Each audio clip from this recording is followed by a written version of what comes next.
Welcome back to the old chestnut that us dentists like to bring up from time to time, or pretty much all the time actually, which is how we should structure ourselves from the point of view of being limited or sole trader. And the interesting thing is, it's not just a one and done. It isn't just something that has the same rules consistently year in, year out. They actually do change and flex a little bit as well, and it can make sense for you to switch back on occasion depending on your tax setup and tax situation.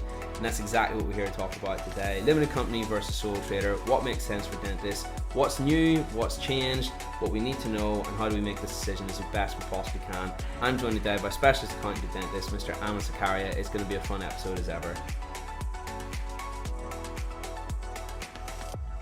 Amman, let's jump straight in at the deep end, shall we, with limited company versus sole trader, because this, as I was saying in the intro, this is definitely a chestnut that dentists are very interested in, because it can, to be blunt, if you get it set up correctly, you can increase your take-home pay every single year without any extra work. You're doing exactly the same thing, but it's structured in a slightly different way, and maybe that's a good place to start. Amman, sole trader versus limited company. If we just start from the very basics, what do those actually mean for people who are brand new to this stuff, and then we'll build on that and move into the more intricate stuff with time.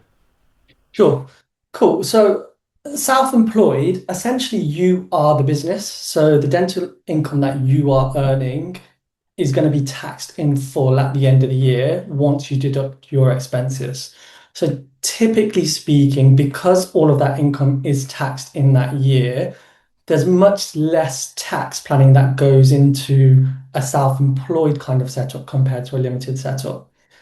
I would say, secondly, in terms of structure, there is no legal separation between the individual and the income that's being earned. So if you were ever to be sued or if you were ever to go into debt, etc., creditors could literally come for your personal assets. On the flip side, a limited company is a complete separate legal entity. So by that, you've basically created a shield in the form of a limited liability.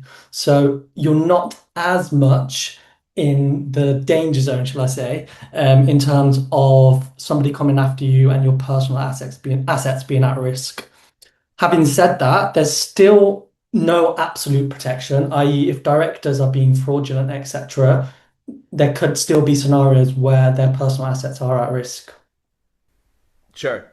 So one benefit is there's a little bit of extra separation between your business activities and your personal assets. Super high level, of course. Right, brilliant. So that's set the scene. And I guess the next thing to move on to is, at which point should we begin to think, actually, a limited company might be the better option for us? Because we start out as sole traders, of course, as you were saying, sole trader slash self-employed by default. So we really have to make the active decision as to when it's suitable to go limited company. Speaking purely from the perspective of associates for the moment. Yeah, sure. So, from an associate point of view, as soon as an associate has finished their foundation year, so let's say this year, August 2026, they finish their foundation year. From September, by default, they will go straight into self-employment. So, any income they earn again is going to be paid into their account, and they will have to save a proportion of that for tax on a self-assessment.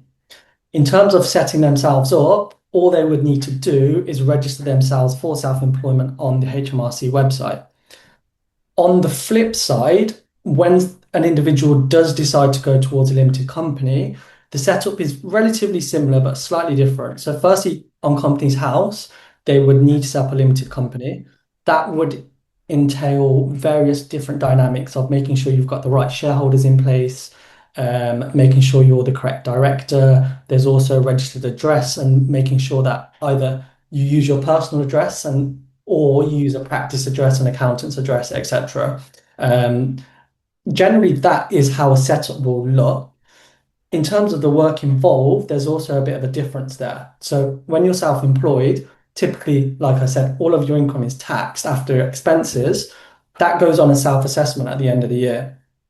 And I think that's where there's been obviously the main shift in the self-employed world. The Making Tax Digital process has now come into play, whereby if your income, so on the 24, 25 tax return, if your income was over 50K, at that point, you then qualified for Making Tax Digital, which kicked off from April 26. If, however, let's just say you were again, a foundation year dentist last year and you came out as an associate from September onwards, it could be that actually you fell within the threshold. So it could be that next year you need to start complying with Make It Tax Digital instead. Secondly, on the limited company side, it's more to do with bookkeeping, potentially payroll, corporation tax returns, limited company accounts. Generally, there's more work involved because there's much more tax planning that can be done within a limited company structure.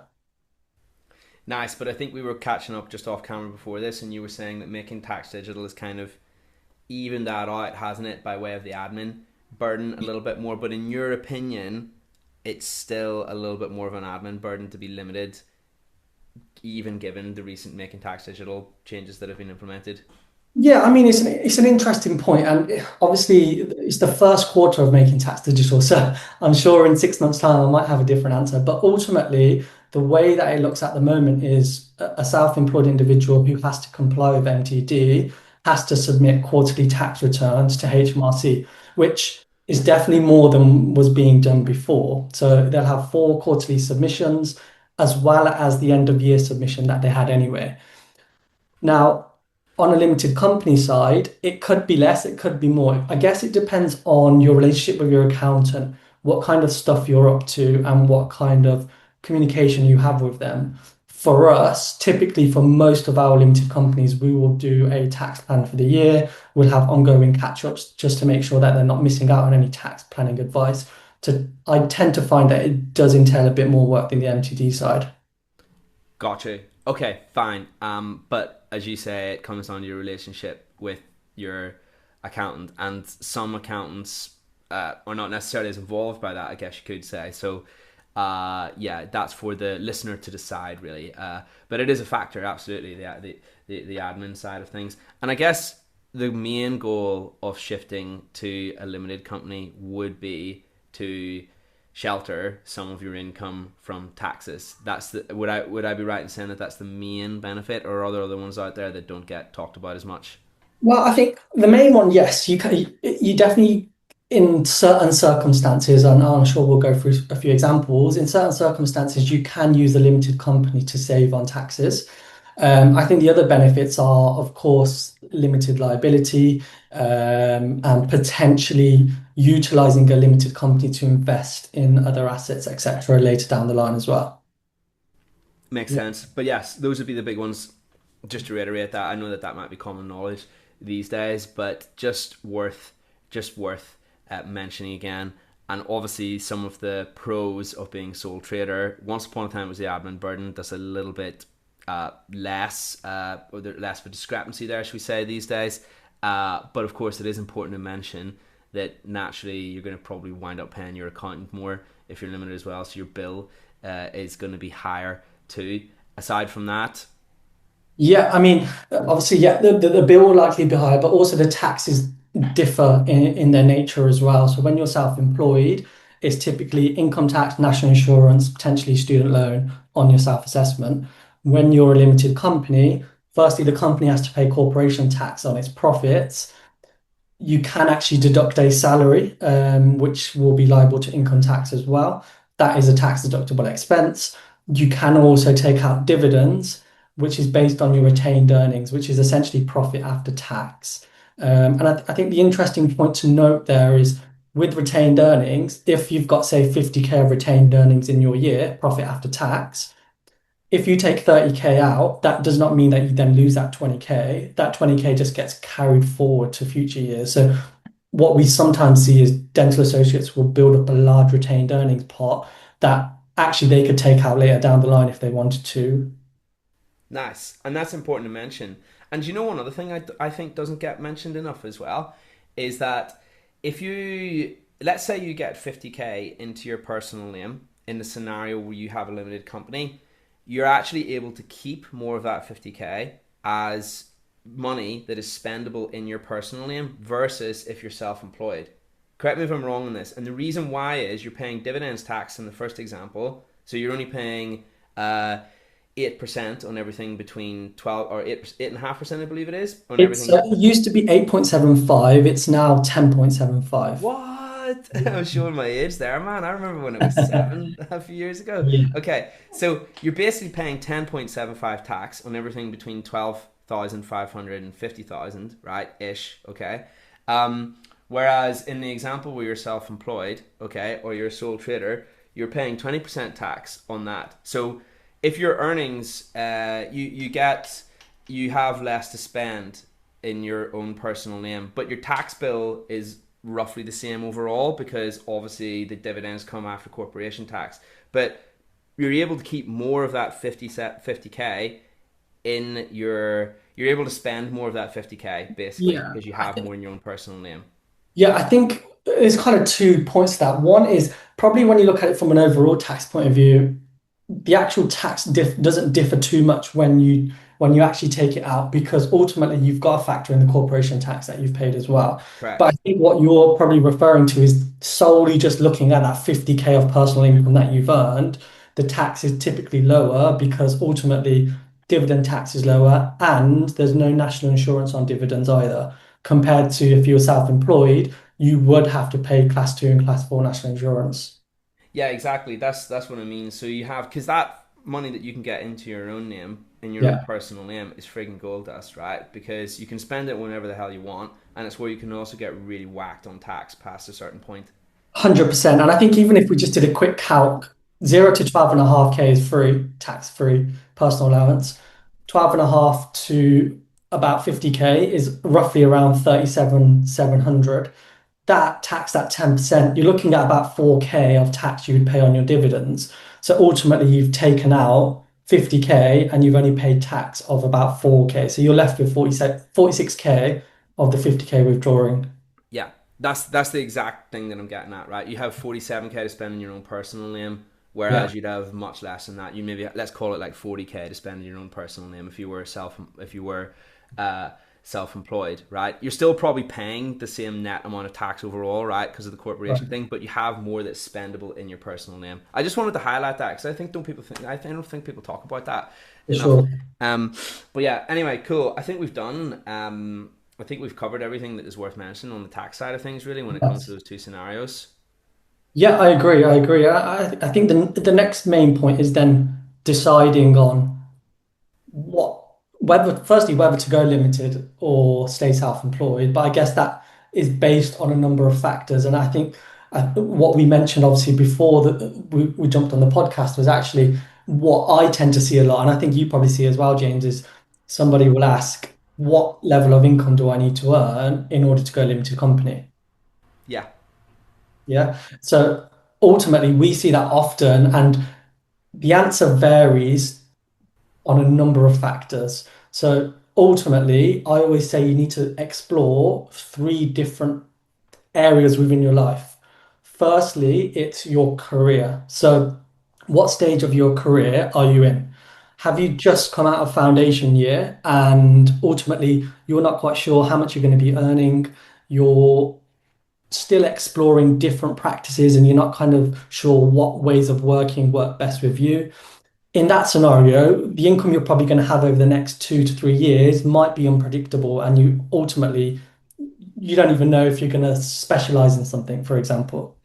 Whereas on the other side, somebody might have been in dentistry for, say, 30 years and they're coming close to retirement and they've been self-employed for 30 years.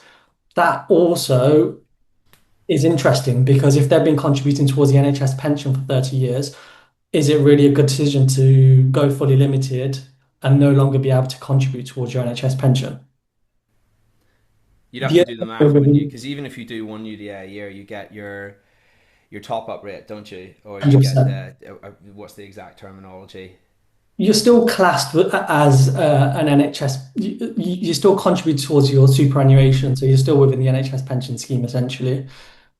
Yes, and then you get it's CPI plus 1.5%, the multiple that it increases by, providing that you're still active, basically. The obviously that makes way more of a difference to you the bigger your pension pot is, but it's a numbers crunching thing. We're just pointing this stuff out that it's worth knowing, because actually sometimes accountants don't even know these sorts of things. Yeah, I've seen accountants before who are not even aware there's a clash of interest between you being able to actively contribute to the NHS pension and going limited. Sometimes they're not even aware, so they're not even going to be aware of how that affects the growth of your pension too. 100%. I mean, we had a case about 2, 3 weeks ago where the individual had set up a limited company and she had no idea that she could no longer contribute towards a pension. And you're absolutely right that it is going to increase by a certain percentage each year. And the longer you've been contributing towards it, the bigger your net pensionable earnings will be. So those final years are key to actually having the most growth, compounding over years, right? They are absolutely. But anyway, I interrupted there. I think you were in full flow. Yeah, no, it's all good. So the other, obviously, just off the back of that, is within your career, you need to think about, and this is where limited companies, self-employed, it's more of a long-term decision. So you might not be able to make the decision today. It could be where you see yourself going. So the NHS versus private split is also a key factor. If you're predominantly doing NHS work, then actually you're getting so much more benefit by contributing so much from your early years into the NHS pension compared to if you went straight into private work and you've never really been in the NHS pension, you can kind of disregard that factor straight away. 100%. Type of work again is interesting. So if you're a general dentist and you've got a high UDA contract, again, in that scenario, firstly, you're NHS based, but secondly, you've got a bit more predictability. So you can kind of plan the next 2 to 3 years compared to if you're looking to specialize, the predictability, at least for those first 2 or 3 years, is going to be a lot less. So typically, the easier route is to stay as you are and see where you land in 2 or 3 years' time. Yeah, or worth mentioning that if your principal is willing, you can of course split your earnings. Yeah, of course. So that actually depends. And again, that's part of the career factor is if you're at a practice, which is a large corporate, a Roderick's, for example, it's much more challenging for you to go into a typical hybrid approach whereby the NHS income is in your personal name and private income is in the limited company name. Now, it is beneficial for a lot of people to do that because essentially they've got some of the benefits of a limited company and they've got the NHS pension, but some practices don't allow it, and mainly the corporates are the ones that push back on that. Yeah, yeah, Yeah. Um, and again, within your career, it does, income is definitely a big part to play. If you're earning 60K a year versus if you're doing 120K a year, there's a big difference there in the actual tax savings you might achieve for a limited company. 60K, you're probably not going to see much difference. If not, it might be worse off. You might be worse off. So the income does have a bit of a part to play as well. nice. Cool. Second main area I would say is your personal situation. So first thing I always tell us when we're having conversations with leads is ask them whether how much they're paying out on a monthly basis. What does their lifestyle and bills look like? Have they got a high mortgage? Are they planning to get married next year, so they need a lot of money? Are they going to buy a house in the very short term, immediate future? All of that kind of stuff does impact how successful a limited company structure might be. Are they married? If they're married, does their partner go to work? What kind of salary is their partner earning? Do they have a student loan? So with a student loan, typically anything above around the 28, 29K mark is taxed at nine, or I say tax, 9% of that income goes towards your student loan repayment. So if you're earning 100K, a good 70K of that, 9% of that 70K is going towards your student loan repayment, of which some, of course, is interest, right? NHS, obviously, as alongside the pension, is the maternity cover. So if you're looking to go on maternity leave, that's something that you should factor in as well. I would say generally, those are the kind of things that you need to be looking at from a private point of view. Nice. Yeah, Okay, well, let's listen. This is all very valuable stuff. I cool. know that you said that we had two examples to work through in which, well, it was just examples of certain scenarios in which one or the other can make sense. So maybe now is a good time to go through those. Yeah, absolutely. Just one more factor to think. So we've got the career, we've got the personal situation. The final thing to think about is investing and your risk appetite. Are you the type of person who is a bit more risk taker or are you a bit more risk averse? So do you, for example, want to diversify as you grow and you start to earn more money? Do you want to diversify into stocks and shares, potentially buying a property? Is it your goal to own your own practice one day? That kind of stuff is also really important because if you've got, say, a 5 to 10 year goal, that really helps paint the picture of this is how much I'm actually saving by going limited. And ultimately, that money within the limited that you do save could be used to facilitate some of those purchases later down the line. There you go. Yeah. Oh, yeah. Thanks for reminding me. I remember now. You said there was the three main things that you're going to use to decide that. So that's very useful. And yeah, you want to obviously consider your asset choice, and then you want to consider where the asset is placed by way of the structure of that, whether that's in the limited company, whether it's in the personal name, it's whatever you decide. Really worth weighing that up and not ignoring the fact that you can, depending on your situation, it can make a lot of sense to actually just take the money out and put it in your personal name and take the tax hit a little bit up front, or at least there's an argument to be had on that front, particularly if you're using an ISA and your plan is to compound long term. Depends on your situation as well, but it's not always better to keep the money in the limited company. And you have to really decide to yourself. One of the biggest things to decide to yourself is, okay, cool, how much money am I actually going to keep in this limited company after everything is said and done and paid for? Because really that's its primary purpose, is to act as a tax shelter. And if you're taking everything out and investing it, well, there's less of a reason or a necessity that you might have one, I guess. And that can be one of the key things that you have to decide, is what is the actual goal for this money. Whereas if the goal for the money is to, shelter it as much as possible and eventually get a dental practice, that can be something that makes you lean towards having a limited company.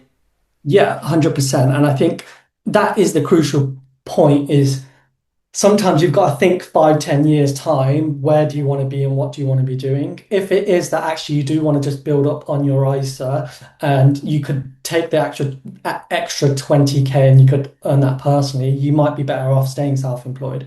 But if you're thinking, I for sure know that I want to buy a practice in 5, 10 years time, what you're actually doing is, let's say the additional 50K that you keep within your company, let's say over a 10-year period that gets to 500K, right? That 500K could then be used to purchase a practice. The crucial thing is that 500K has not been taxed personally on you.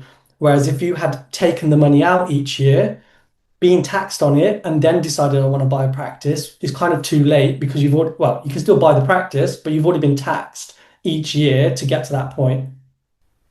Yeah, and that's a huge one. It's starting with the end in mind, basically, and figuring that sort of stuff out, because obviously that can expedite things or give you that much more of a cushion whenever that day comes. And that's a very common one right there, which can mean that actually, as we'll come on to the worked examples in just a second, it can mean that even if your earnings are a lot less than somebody else, it can make sense for you to go limited and for them to stay as a sole trader, basically, depending on what they're doing with the money. So it's really not a black and white situation.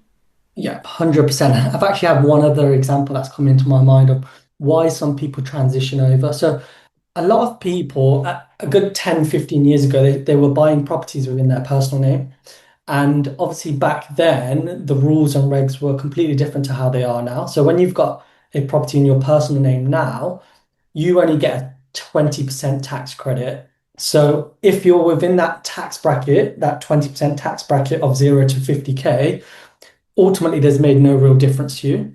But if you're a self-employed dental associate and you're between, say, 50 to 125K, which is the next tax bracket at 40%, you're actually way worse off because you cannot deduct the full mortgage interest on your self-assessment. So what we're finding is dental associates, some of them with this kind of setup where they've got a few buy-to-lets in their own name, it actually is advantageous for them to go limited company because all of a sudden, because they can now determine how much salary and dividends they take out of the business, if they keep themselves under the 50K threshold, they don't lose out on deduct. They can deduct all of that mortgage interest essentially. Nice. Yeah. Amazing, man. Very cool. Okay, cool. Well, there's some really great discussion there, some really good food for thought, and I think this is actually built on a lot of the previous content that we've done on Sole Trader versus Limited Company. In that, we've been really thorough and really comprehensive and covered a lot of the pros and cons. Go on. James, Yeah. You just cut out there, so I'm not sure if that bit will come through. It should come through. It should come through because Okay. it records on both sides. You see, so we should be fine. But yes, anyway. Yeah, just as I was saying a second ago, we covered that to death. Long story short, it's a little bit of a discussion more than a black and white thing, but these are a lot of the parameters that you can use to decide. And one extra thing that we have, which will help you decide, is some of those worked examples that we were hinting at earlier. So maybe now is a good time to jump in with those. Sure. So we've got two examples here, and both are made up scenarios just to give the listener an example of what you need to factor in when making a decision. So you've got person A, let's say Charlie. So Charlie earns 10K a month and he's just started his career. So he's a couple of years out of foundation year. He's in a fully private practice and he's got a student loan. So he's graduated, he's got a student loan. He's living at home and he's living with his parents. He's also got a sister who is currently a student at university. On top of that, he's determined that actually because he's living at home and he will be for the foreseeable, he does not need much income on a monthly basis. He only needs about £2,000 a month after tax to basically live and go on holidays, etc. All that kind of disposable income spend on whatever he feels necessary. So in that scenario, he also wants to diversify, so he wants to invest in properties, etc. Now, in that scenario, if you look at the two different structures, actually the tax advantage of a limited company is so much more. So he's earning 120K a year. Now, one of the main things that we've not yet discussed is as soon as you go over £100,000 in income, you start to lose a proportion of your personal allowance. The personal allowance is £12,570. So for every pound you go over 100,000, you lose 50p of the personal allowance, which essentially means if you get over 125,000 in income, you've basically lost all of the 12,500 of personal allowance. Now he's earning 120K, so he's still got a small amount of personal allowance to play with. But because he's lost a large proportion of that personal allowance, his actual tax rate, so his income tax, his national insurance, and the student loan repayment, between 100 to 120K is 71%. So basically, on that income, he's paying £14,000 in tax and he's keeping 6,000. If you actually look at the overall tax he paid in that scenario, he's paid £51,000 in tax once you factor in all of the income tax, national insurance, and student loan. So he's left with 69,000 in his back pocket after the tax year is finished. Now, if you look at it from a limited company point of view, firstly, he could employ himself as a director. So a director is an employee of the business and they're entitled to a salary. Because his sister is not in work and she's a student, he could potentially employ her in the business. Now, it has to be legitimate employment. So she could help him with admin related stuff. She could help him with social media, potentially helping out on accounting and tax queries, etc. He could also employ her. Now, there's two or three benefits to that. Firstly, he could pay her personal allowance, which is tax free. So she's not going to get taxed on it. He's also keeping another 12.5K within the family that otherwise would have been stuck in the limited company. He's he's got an expense now of 25,000, the two salaries put together, which will save him at least 19 to 20% in tax, if not 25%. So 20%, let's just say, is a £5,000 corporation tax saving. And then finally, because he's got two directors on the payroll, he will also not have to pay employers' national insurance, which he would have had to have done if it was just himself.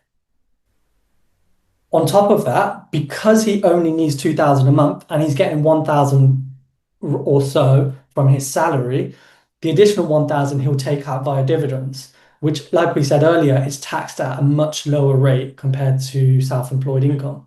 So actually, compared to the self-employed route, in this scenario, he pays corporation tax of 21,000 and income tax of about £1,300.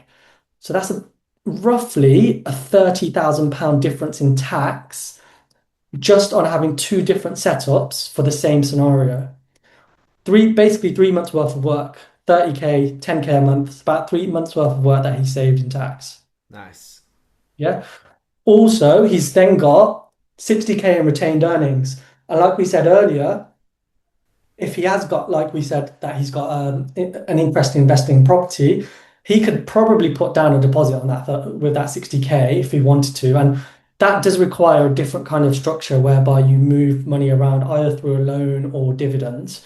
But ultimately, it's a tax-free way of doing it rather than taking the 60K out, being taxed on it, and then buying property. Yeah, nice. Yeah, 100%. Cool. We've then got person B, who's Sarah. Now, Sarah is a bit more of a workaholic.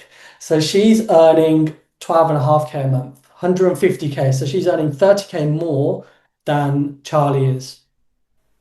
She's a general dentist. She's been in the game for 25 years and she's probably only got 5 or so years left of work. Her husband's in work. She's got kids who are also employed. They're in work. She's got a large NHS target. So she's doing 6,500 UDAs at £14 per UDA. So that is roughly 90,000 for the year in NHS income, about 60% NHS and about 40% private. She also doesn't have a student loan because she's been paying it off for 25 years. And she's got large monthly outgoing. So she's got a large mortgage to pay for. She wants to give her grandkids gifts, etc., etc. Now, in Sarah's situation, because she probably needs all of the money each month, she actually, it doesn't make sense for her to go limited. Firstly, from an NHS point of view, she's already been contributing so much throughout the 25 years. If she went limited, she could no longer contribute. Secondly, if you look at it from a tax point of view, if she takes all of the money out of the limited company, she ends up paying 64K in tax, which is corporation tax plus income tax. The tax she would pay if she was self-employed would be 58K. So there's about a £7,000 difference between self-employed versus limited, as well as the fact that she'll have additional fees compared to self-employment if she was limited. She'd have probably a bit more responsibility, and she would then obviously no longer be part of the NHS as well. So there you go. It really is. It really is a conversation to be had, and it doesn't.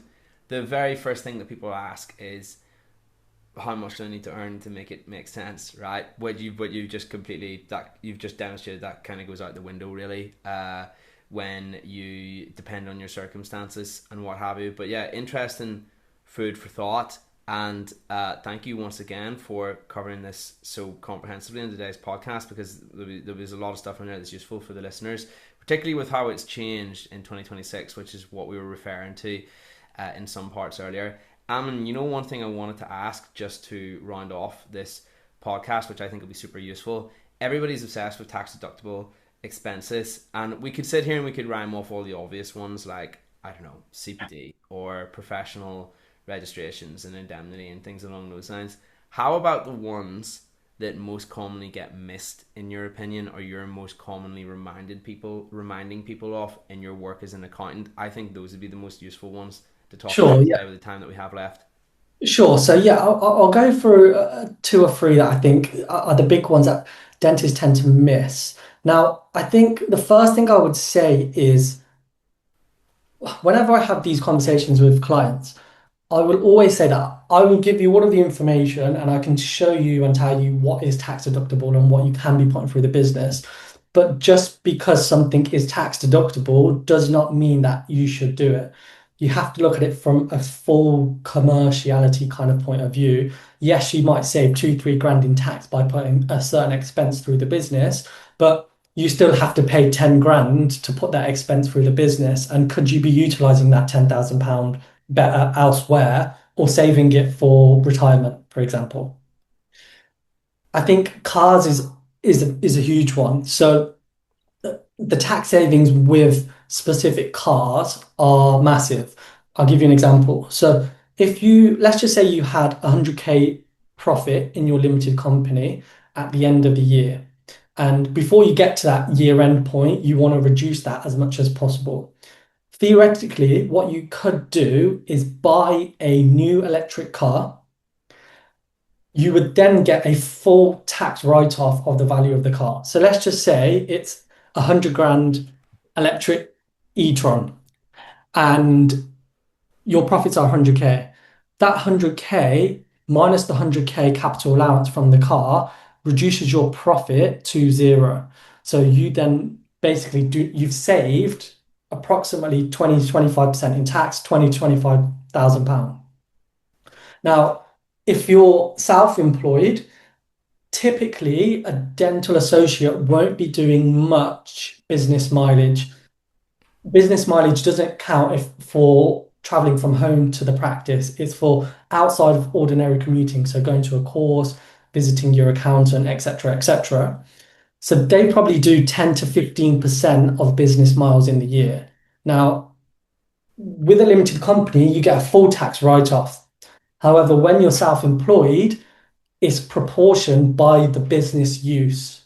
So if you're only doing 10% of business mileage, actually, you're not going to get much of a tax deduction. And ultimately, self-employed dentists are typically better off just going down the mileage allowance route, which is 45p for the first 10,000 miles and so on. I think the other thing to note there is obviously, if you buy a car, it's a massive outflow of cash. The other side of it is leasing. So with leasing, it it can vary depending on the emissions of the car. If you've got a fully zero emissions car, you will be able to deduct 100% of those monthly costs. If, however, it's got over 50 grams per kilometer for CO2, then you get a 15% disallowance. So essentially, you can only deduct 85%.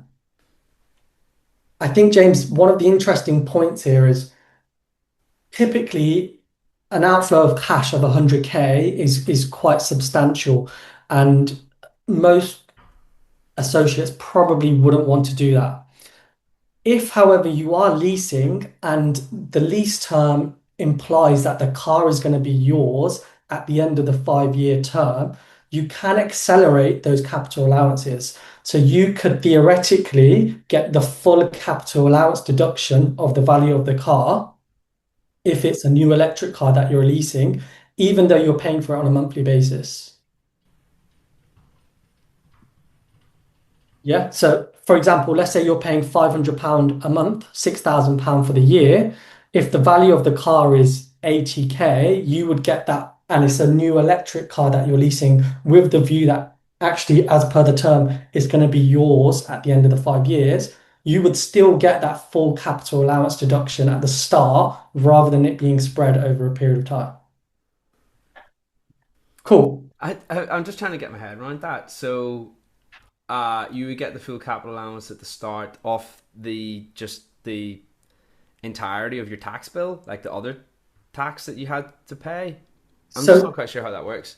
yeah, so essentially, let's just say you've got 100K of profit, Yeah, and the first option was you buy a new electric car for 100K. yeah, It reduces your profit by £100,000. You've then got zero profit, you've then got zero tax. yeah.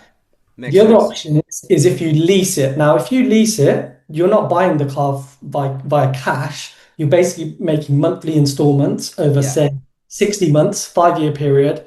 And in certain circumstances, you will own the car at the end of the 5 years. In others, you won't. yeah.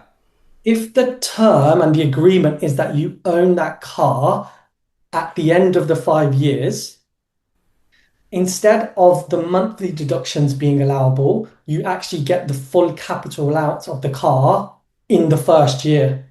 Yeah, it just seems like so you get a huge allowance off your tax bill up front, basically. Yes, essentially that. That sounds like it shouldn't be the case, but it obviously is, right? It is because essentially what you're saying is that you basically own that car. It's going to be yours. You just the payment terms are different compared to if you to That pay. sounds like a massive hack. So basically, in other words, what you're saying is that if your company makes 100 grand, you're gonna owe zero corporation, and the car's worth 100 grand, and you're paying that off over however many years.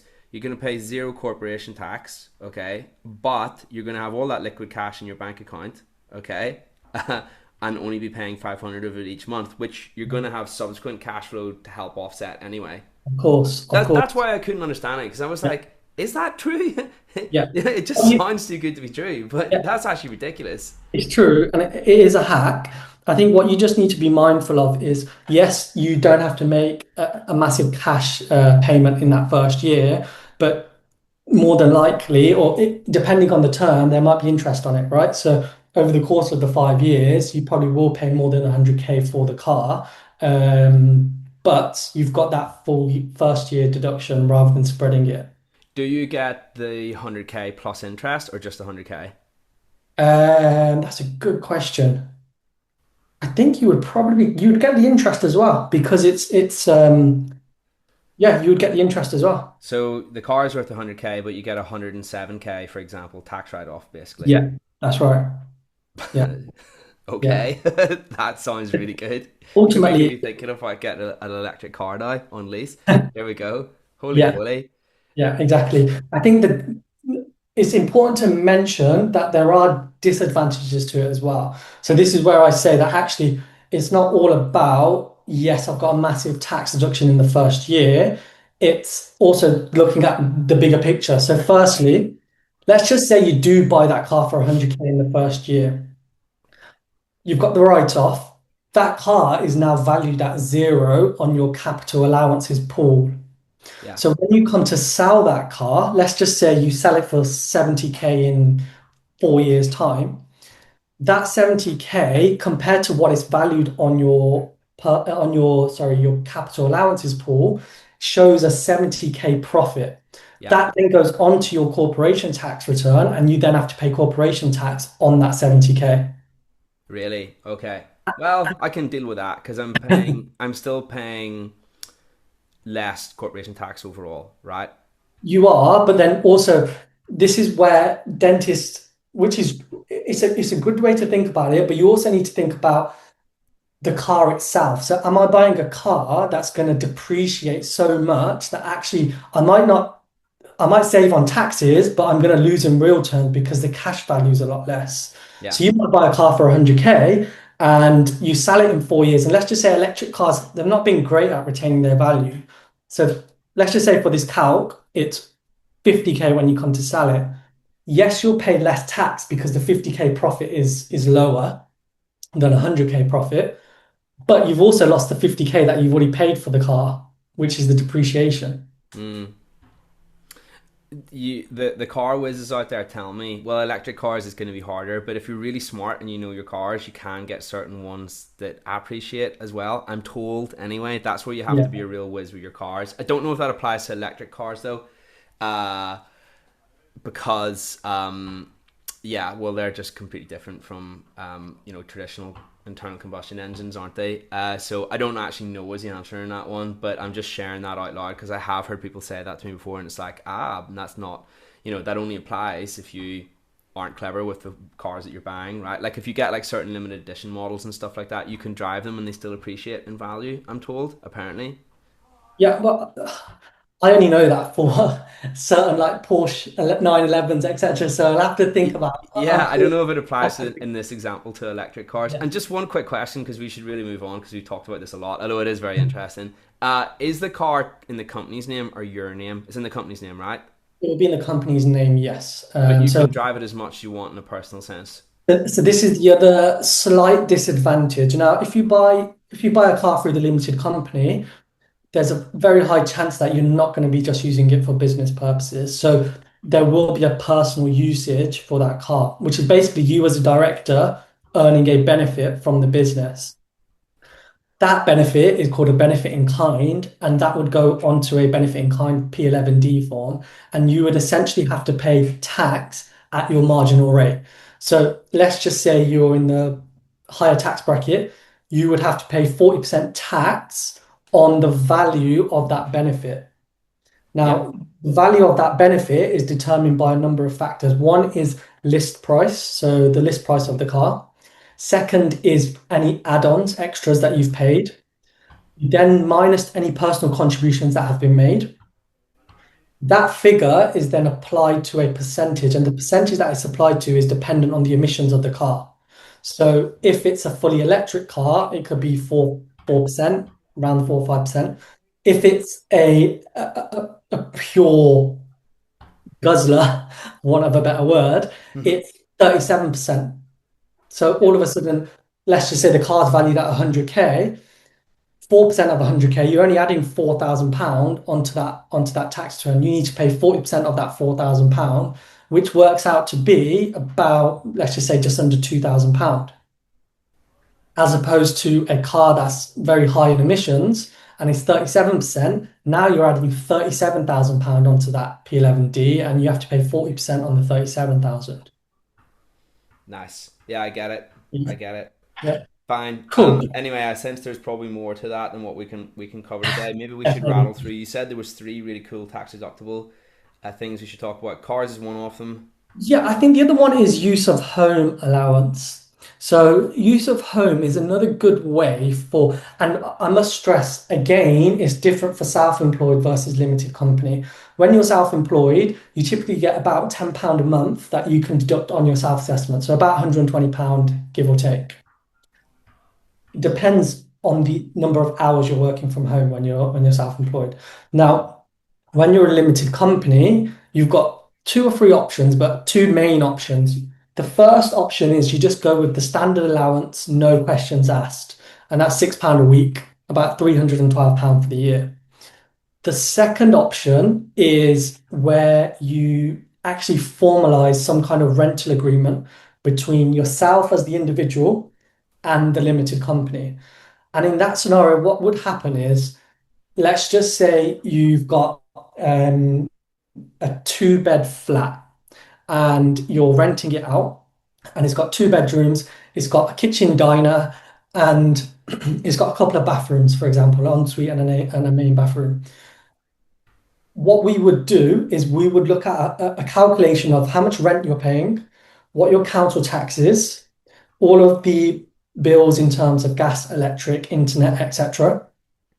We would then add that up in terms of a monthly cost.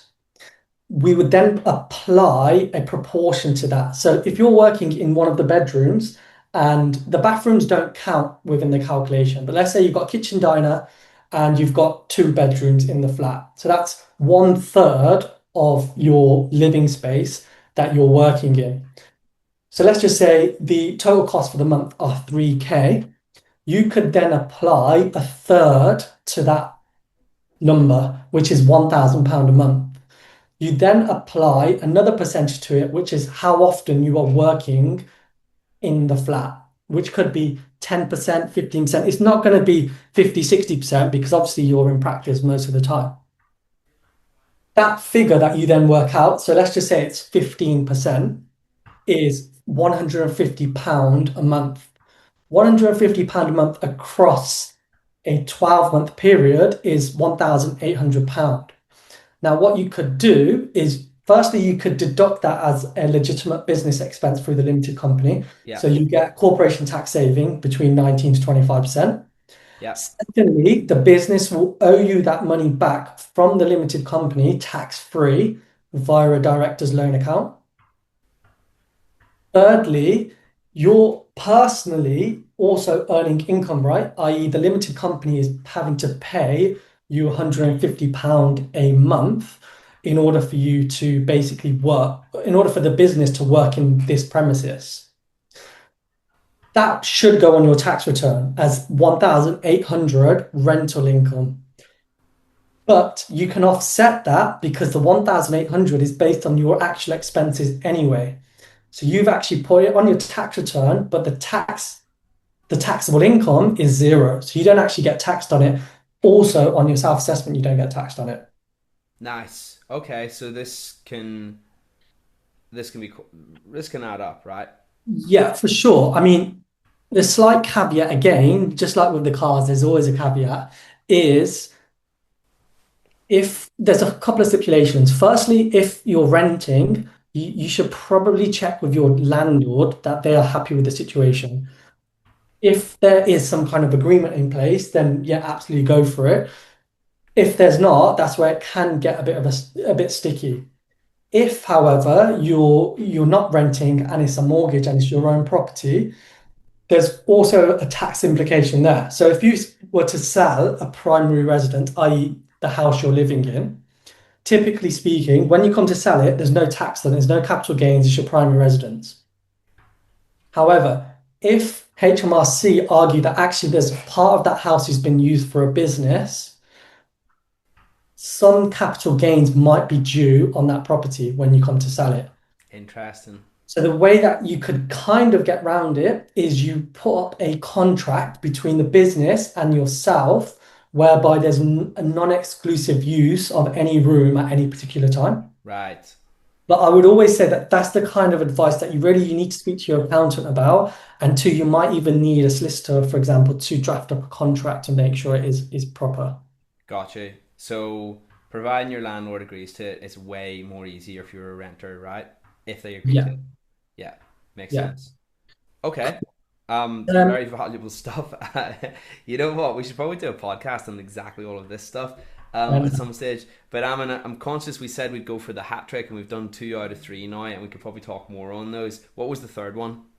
Yeah, I mean, there's so many smaller ones like mobiles, trivial benefits, etc., etc.